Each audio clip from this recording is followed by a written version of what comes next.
So Tristan Snell here over on Twitter says that the Kroger executive admitted to price gouging. Now, if I were like these liberal creators, I would just say he's lying, not show you any evidence, and move on. I would point out that he was part of the team that prosecuted Trump University, and that he's a commentator for MSNBC, and that he literally runs a podcast called Taking Down Trump, as well as authoring a book called Taking Down Trump. No, I'm not going to do that. Instead, we're just going to review the actual profit margins for Kroger. I'm going to focus on this one because this is net profit margin. This is the gross profit margin. This is the operating margin. And then this is the margin after all costs and taxes, which is the only margin that matters. Because no matter how much money you were making here, this is what Kroger is actually making. And when we do that, we see that Kroger's net profit margin is 1.43%.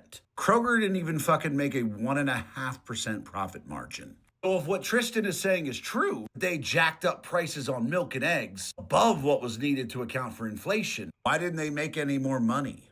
Even if we go back in time, the largest profit margin that Kroger ever made was 3.02%. And that was back in July of 2018. Ever since that point, they've made a much smaller profit margin. What Tristan was probably looking at was the gross profit, 22%. Tristan, gross profit doesn't matter. It doesn't account for shit. What matters is the net profit margin. And Kroger, along with every other grocery chain in the country, has some of the lowest profit margins of any industry. So quit fucking lying.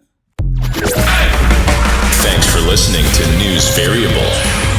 You're officially one step closer to shedding the matrix.